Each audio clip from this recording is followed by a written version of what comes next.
So I'm hitting.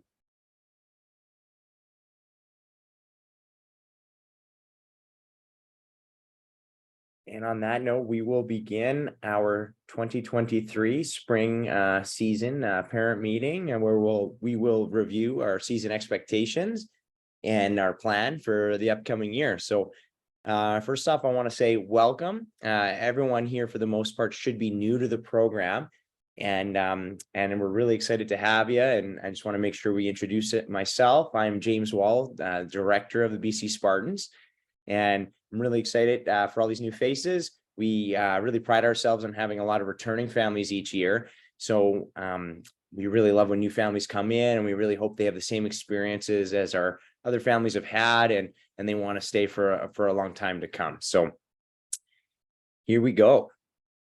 Oh, before I dive into it, I will say, if you could hold questions for the end, this will not be that long of a presentation, and we will allow time for questions at the end of the meeting. You're welcome to put them in the chat now, but I will only be answering any questions you have at the end of the meeting. And then at the end of the meeting, I'll go through the chat, see what questions have come up, and then I'll also open the floor to any questions that you may have. So the program history, a little about the BC Spartans. We are the longest running and most established spring hockey program on the North Shore. We've been operating since 2010. And in that year, we started out with only 2 teams. And since then, the program has grown each season, mostly due to only word of mouth referrals from our happy families. Since then, we have grown each season and now have a wide variety of offerings, such as weekly skills programs, adult hockey programs, hockey for fun programs, and summer camps. This is obviously outside of our team offerings that you're all a part of. Our program has been based around the same objectives since our inaugural season: provide the best coaches and highest playing level possible, while never losing sight of what matters most: skills development, as our #1 objective each season. Our program philosophy is quite simple: focus on player development and teaching valuable life skills. The 3 things that we think are the most important thing for any player is always be a good teammate, no matter what, always be coachable, and always give your best, whatever your best might be that day. So to go back over these quickly, what does it mean to be a good teammate? Don't just celebrate your own success. Celebrate your teammate's success. If your teammate backchecks hard and breaks up a 2-on-1, or maybe they score a big goal, or just the little things, they get in on the forecheck and do what the coach asks, they're defensively responsible. Recognize the things that your teammates are doing, and I promise they'll recognize what you are doing. The teams that have success at any level, they aren't just the best players, they're the best teammates. They celebrate the little things. They do not just celebrate goals. You need to celebrate all of the accomplishments you have throughout a game, because you don't know how many goals you'll score in a game, but you do know how many times you're going to take to the ice and have to battle an opponent, and you want to celebrate the little successes, shift in and shift out. And how are you going to do that? By being coachable. You need to be coachable to have success in hockey. Talent will only take you so far, and we pride ourselves on having the best coaches around to help these players become better players, but only if they are coachable. Our coaches need your players to buy in, and as families, we need you to do the same. Our coaches are all very established. They've all been coaching for over a decade for the most part, and they all have high-level playing experience. I trust these coaches like no tomorrow, and I know they can help your child improve if you allow them your child to listen. And the last one is give your best. We know in life and in hockey, you're not always going to feel your best each day, but you got to show up and you got to put your work boots on and you got to give your best. And it might not be your absolute best, but you got to do what you can for your team. And that's all we ask. We know it won't be perfect, but bring your best effort and your best attitude every time you come to the rink. Goals and expectations for the upcoming season. Program goals are simple. We want each player to finish the program having improved as both a hockey player and an individual. Our focus is on skill development, team play, and hockey IQ. At this age, we are not focused on we are focused on the process, not just the results. So to me, If you want to win at all costs, well, you're going to have situations where players are they're not going to touch the ice for a third period of a game. They're not going to play very often. And that's what winning at all costs is. This isn't winning at all costs. We are focused on the process. We want every player to develop and improve while still being competitive and still recognizing when they are doing what the coach has asked and when they're being rewarded with extra ice time, maybe in a crucial part of the game because they are being coachable and a good teammate. But we never want to skip the process. So we might lose some games early on that we could have won, but we're not going to worry about it as long as we're following the process of getting better as players and as a team. And the last one, it's so simple, but so important to point out. We're here to have fun. Let's enjoy the process. Let's have fun. It's a short season and let's enjoy it. Team expectations, preparation is paramount to achieve success. Earn the right to win by preparing the right way. Our development plan each week. Our development plan is each week's ice time will have a specific focus with regards to team play and skills development. Now, obviously at the youngest age group, say 2015, 2014, those types of age groups, development will be basically 100% and it'll be very, very minimal team development, maybe 5 or 10%. Each age group you go up, it gets a little bit more in terms of team development, but we try to really focus on skill development for the most part. So you'll see team tactics and offensive and defensive tactics built in to practices, but they'll be still in a skills environment. So here's some basic examples that you can expect. So you come to the rink, say, for your first practice of the week, you'll see a lot of skating always. You'll see individual tactics. That'll be, attacking, puck handling, shooting, things like that. You'll see defensive and offensive tactics, how to play on one-on-one, how to play a two-on-one, how to back check properly, forecheck properly, those types of things. And then you'll always see a little bit of team concepts sprinkled in, like 2-on-0s, 2-on-1s, maybe a little bit of passing with a regroup or a breakout, things like that. That'll always depend on the week of the season we're at. Maybe we're leading up to a tournament. You'll see a little more team play. Maybe we just had a tournament and we've got a gap between the next tournament. So you'll see a lot of skills development. But basically that is a basic practice. So then team 2, you might see a little more stick handling in practice 2. You'll see some more passing in different scenarios, read and react stuff. Again, you might see some tactics, some positioning stuff and systems. So again, depending on the age group, this will always vary, but these are some loose understandings of the things you'll see. There's 5 core skills in hockey: skating, stick handling, passing, shooting, and checking. So we just want to make sure that we're always focused on those 5 objectives and making sure that we cover them all throughout the season. Skills practices, these will be led by one of our lead skills coaches each week. And these practices will focus on a different technical skill each week. If you're with Mats Lindgren, you'll see a ton of edge work. That's his main thing. And then you'll see him add in deceptive puck handling and puck protection and those things, a lot of explosive skating. You get out, with some of our other coaches, you might see a lot more stick handling work or shooting. So we always have a focus for our skills practices, and we really pride ourselves on really hammering home the finer details to help players improve in these sessions.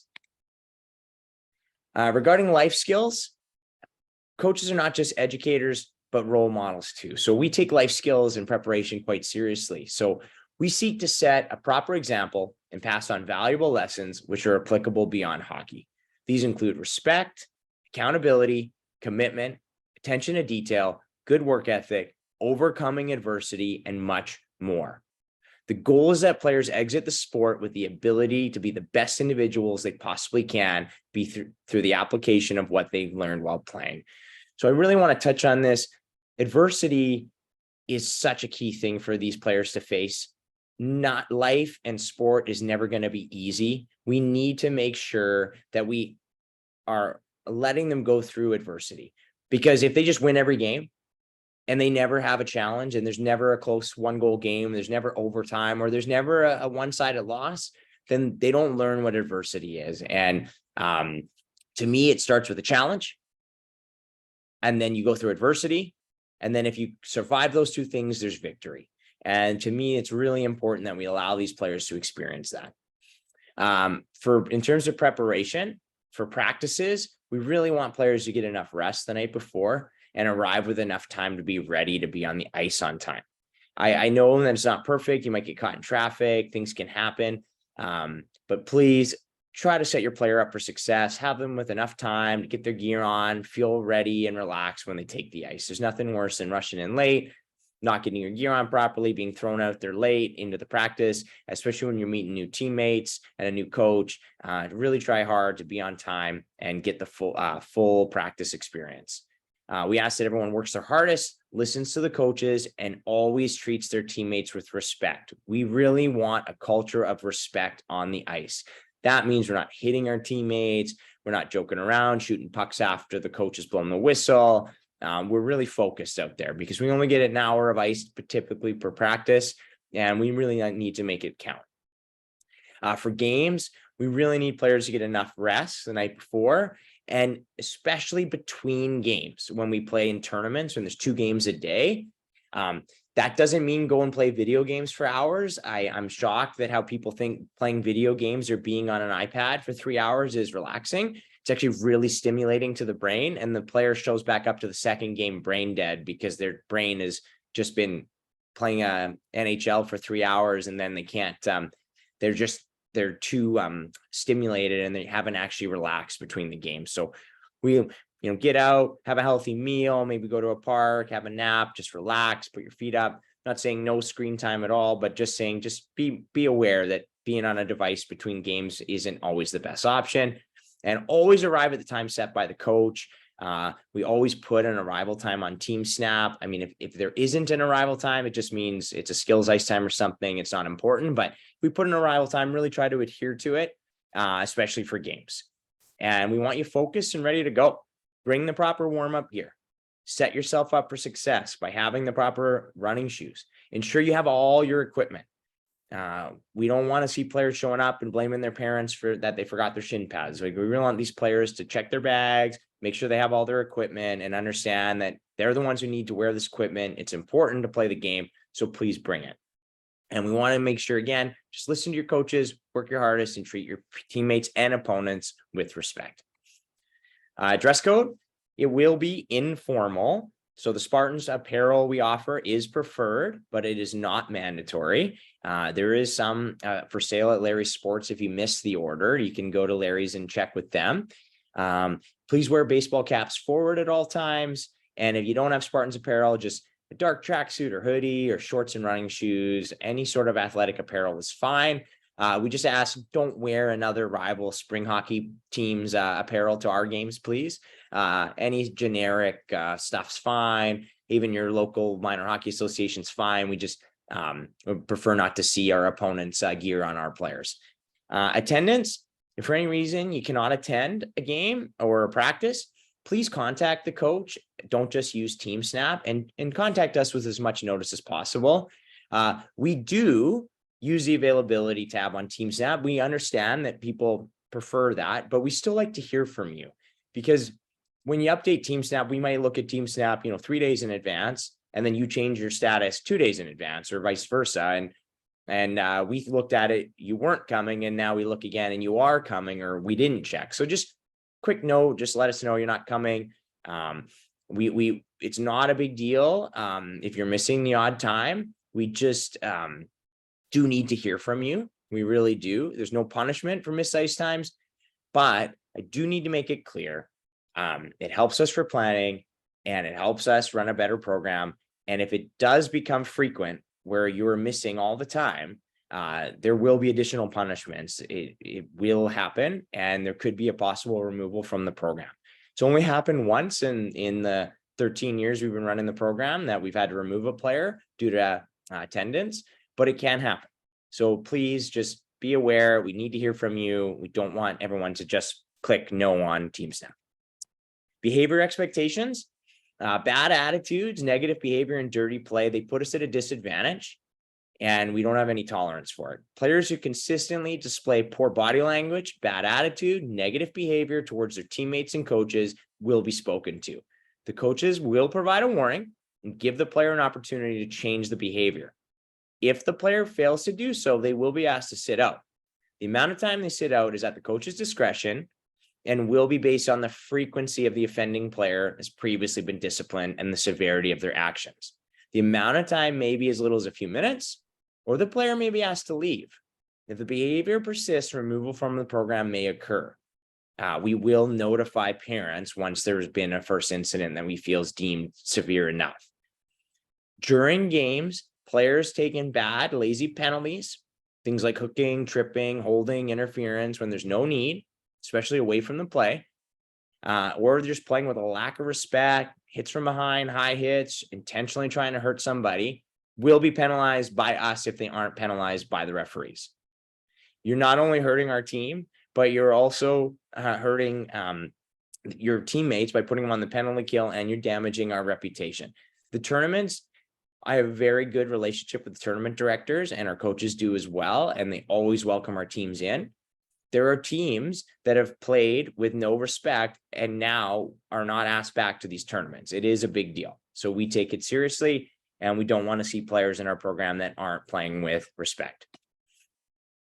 Ice time policy is very important that everyone's aware of this. Ice time is fair. I did not say the word equal. Ice time is fair, and it still needs to be earned. So what does that mean? We are a development program. I've said that from the outlook, but each player is given an opportunity to play in every situation, but it's not a right. It's a privilege, and it can be taken away. Why would it be taken away? Well, we understand players occasionally have a bad game, but we also ask that when they're having a bad game, they work hard and keep a positive attitude. When players quit or give up, i.e. no longer skating for loose pucks, floating around, not listening to their coach, or display over-the-top negative body language, slamming sticks, pouting on the bench, fighting with teammates, you name it, they will be removed from play until the behavior is corrected. So with our ice time policy, everyone will play. And especially early on, you'll see everyone will get a chance on power play, penalty kill, everyone will play. But as we get into the tournaments, the players who are listening to the coaches, doing what they've been told, playing their position, being where they're supposed to be on the ice, coming off when they're called on a line change, doing the little things that are asked of them, they most likely will see a little bit more ice time in key games. Now, does that mean every game? No. But in a semifinal or final, if there's players that are really doing what the coaches ask, you will see that some players may not see quite as much ice time. Now, does this happen typically in our youngest age groups? No. But it could happen in any age group based on how your player is responding to the coaching and how they're acting as a teammate. So be aware that we factor these things in. I promise you, ice time is usually not an issue, but it can be. So it's very, very important that everyone's aware that ice time is not guaranteed if players are not doing what they've been asked to do.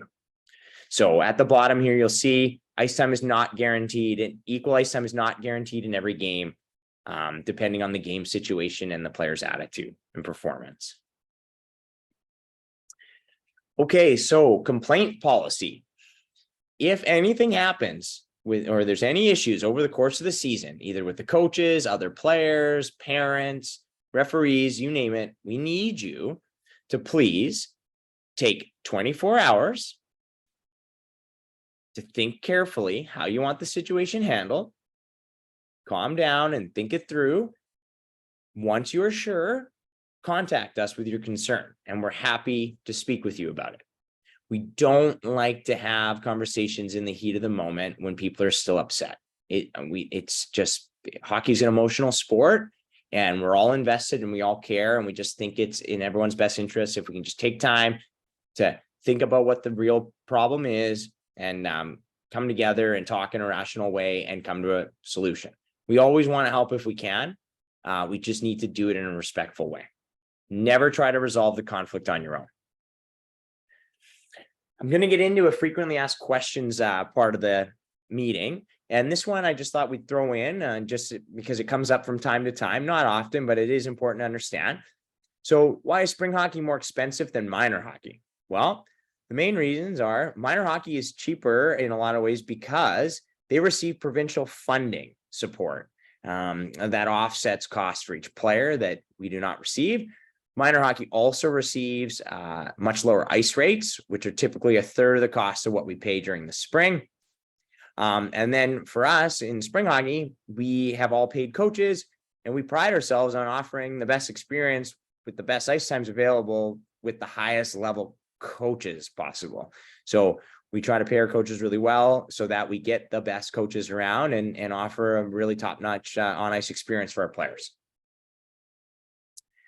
More frequently asked questions, Team Snap. I hope that everyone has received their Team Snap invite and everyone's added, and you can add family members. You can add as many family members as you want to your individual player's account. This is how we communicate all season. It was with Team Snap. So please make sure you're on there, get it on your mobile device, have alerts set so they come through and push notifications, and have your calendar synced to your Team Snap calendar on your mobile device. If you have any Team Snap related issues, those questions should go to our info@bcspartans.com email. You'll reach Derek at that email address. Game jerseys for anyone, hopefully everyone here is new players. They have been shipped and we should have them soon, but we do not have them right now. As soon as we receive them, we will make sure they get to your team manager, or I will be there at a team practice and I'll hand them out to everybody individually. So don't worry about game jerseys. We will get them to you, nothing to be done. Practice jerseys and helmet stickers. For everyone who's had their first ice time already, you should have received your practice jersey and helmet sticker. I made sure that everyone received one. And if you were absent, I gave it to your coach. So your coach has your jersey and helmet stickers if you missed.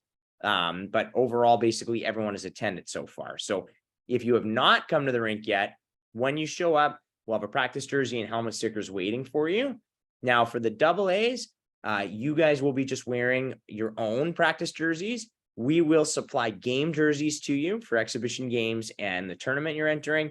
We have some ready to go for you guys, but in your program, you just wear your own practice jersey to the on ice sessions. Okay. For our elite and AAA teams, the practice jerseys you're given are color coded, and it's all based around what line you play on as a forward. So we have gray, white, and red. If you're in red tomorrow, say you get it at your practice, your coach may move you to gray and then move you to white later in the season. It all comes down to what forward line you're playing on. Defense wears black and goalies wear gray. Our apparel is done through Larry's Sports. So if you have any questions about apparel, you do need to contact Larry's directly, as I won't have an answer for you. I believe that those orders should be arriving soon, or maybe they've already contacted some of you that they've come in. You can still buy additional items through the store, and then we have some on their racks in the store, including water bottles. Tournaments. All tournament dates are confirmed and posted on Team Snap at this time. Schedules will be uploaded once we receive them, which is typically only 7 to 14 days prior to this tournament start. We have 6 teams in tournaments over Easter and the following weekend, and we only have tournament schedules for 2 of them right now. We do not make the schedule. So I need everyone to understand, we do not make the schedules. The tournament does, and we are a team entering. A few times parents have been upset with the schedule, and all we can do is ask the tournament about it, but there's nothing we can actually do. And the big one everyone needs to understand is tournaments start during the day on Friday. Even on long weekends, they're notorious for putting games during the day on a Friday. So I need everyone to understand this is out of our control. I'm not condoning that players are missing school, but if you want to play in the tournaments, it's expected you miss school on the Friday. Not always. You could start in the afternoon, but there's a good chance you'll have a game Friday during the day at some point this spring season. So just please be aware of that. If it's a big problem for your family, we do our best to be understanding. We just need to know so that we can find a spare. There's nothing worse than finding out the day or 2 days before that we're missing 5 players because of school, and now it's a little late to do anything because that hurts the team. So again, there's no punishment, but we just really need to know. Exhibition games, these are going to be added to your schedule. They're the last thing missing on most schedules. Some of you have started to see them populate on your schedule. Others have not. That's because we just have to work with other programs. And the way exhibition games work is we offer them a game on our ice, and then they offer us a reciprocal game on their ice. And that's what we're confirming. And if they're unable to offer a reciprocal, a lot of times we don't book that game. So until we have those reciprocals confirmed, we don't put them on your schedule. So we will get those up as soon as possible. We apologize if any are on short notice, but we will do our best. Lastly, who do you contact if you have a question? And who's the right person to contact? Well, if it's something to do with your player on the team or the coach of your team, you should email myself, James, at bcspartans.com. All other inquiries, your team snap account, registration questions, payment questions, just anything else to do with the program, please email Derek at info@bcspartans.com. It's important to be aware that I monitor the James at bcspartans.com email and Derek monitors the info at. So we aren't seeing each other's emails. So if you need us both on an email, you need to include us both on the email. Derek is good at forwarding me the emails, but it might slow down the process of when you get a response. Okay. Our social media channels, for the most part, everything's at BC Spartans for all of them. So our main page is Instagram. And we do have Facebook and Twitter, and usually we just anything we put on Instagram, we try to upload to Facebook and Twitter, except for the stories feature on Instagram, sorry. So stories are awesome because it's so easy when you put up a photo or a video of your player or player's team, you can just on the video hit tag and you can put at BC Spartans and we're going to see it and be able to repost it. So please tag us and in your stories and we'll repost it as much as we can.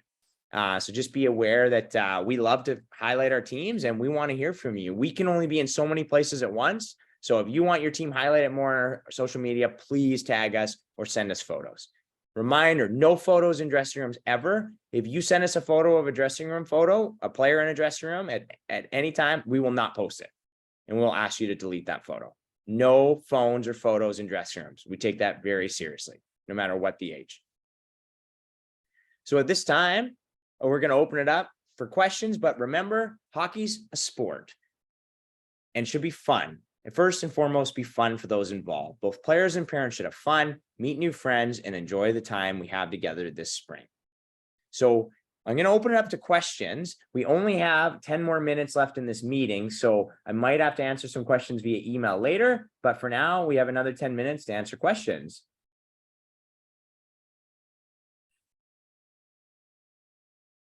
I see the first one is preferred location for helmet stickers. We like to see them on the left and right-hand sides of the helmet.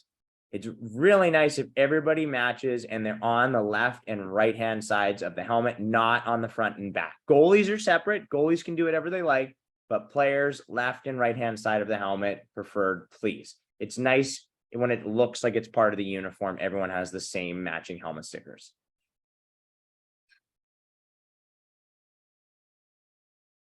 I sent out an email today to all the goalies already just saying no goalies at the Mats Lindgren skill sessions.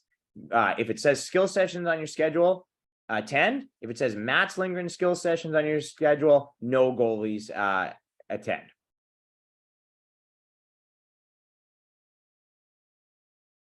How goalie geared for practice? I'm not sure I understand.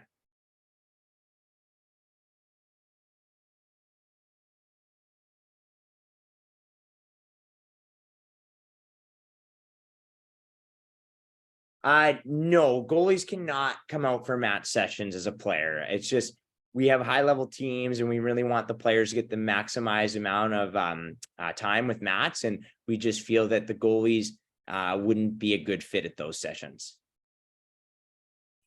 Goalies are welcome to attend the body checking clinics for our older teams, no problems at all. And the goalie sessions are every Saturday morning, and we have a team snap group set up for that. So if you're not in the goalie group on Saturday mornings, then just email info@bcspartans.com. We can get you added to the goalie only sessions on Saturday mornings. Yeah, goalies should wear entire equipment for practice. Yes.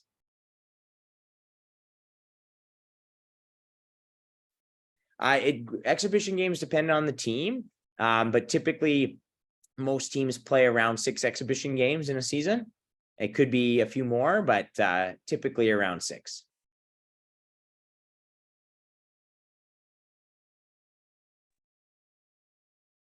Hey, James, Yeah, you mentioned in your email and earlier in this session that you can sync your TeamSnap calendar with your regular calendar through the app, I believe.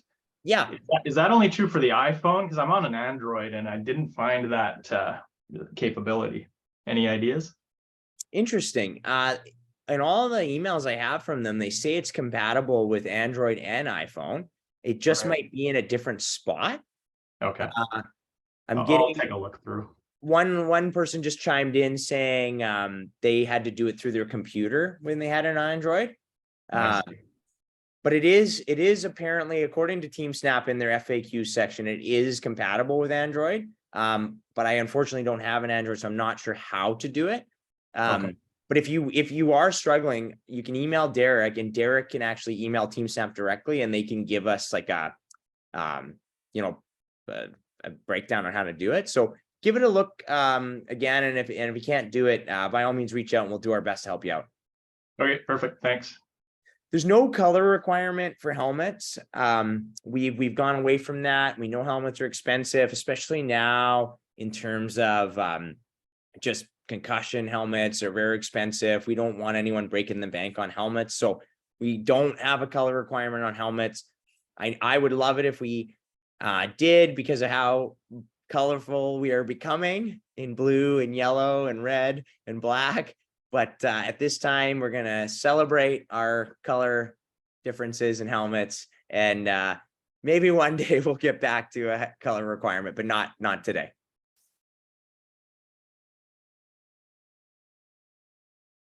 So exhibition games, we cannot control when our opponents have games. So if they have a weekday game, then we will have a weekday game.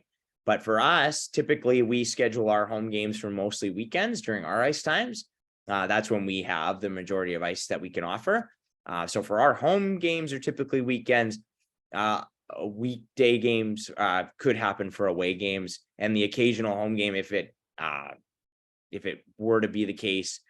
But typically we use our weekday ice for practices, and weekends we would schedule games. So all teams will do skills. All of our teams will have skills within their practices, but our AAA and elite teams will have added practices added to their schedule that are called skills. Our AA teams just have their 2 practices a week where we do skills within them, but all of our teams have additional skills practices that are part of the program. We do have outside skills offerings on Fridays that you can register for and pay for, but that's not required. That's just an option to players if they want an additional practice. But all of our teams will have skills practices added at no cost, and those are on schedules. It'll say team practice or skills practice already on the schedule, and all of our teams, AAA and elite, already have those on their schedule.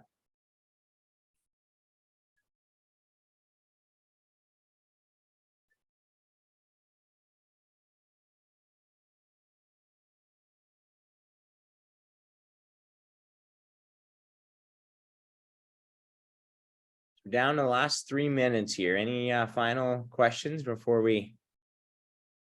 And by all means, if you have questions that come up, you're welcome to email myself or Derek. We're always happy to help. I'll be at the rink for everyone's first ice times. I'm at the rink right now, actually, and we have an ice time at 8. So I'm going to be running to give them their practice jerseys. So by all means, come say hi to me, introduce yourself, ask any questions you have. Always happy to help. We want everyone to feel welcome and invited and just really enjoy the program. Third tournament. I'm not sure what age group you are, but typically whatever's on everyone's schedule is what's set. The only time we would add a third tournament to someone's schedule is just say we were unable to get them exhibition games like planned, and it was just really difficult. We may put them in a tournament because we owe them a few exhibition games that weren't scheduled. But typically, whatever you're seeing right now is what the plan is for the season.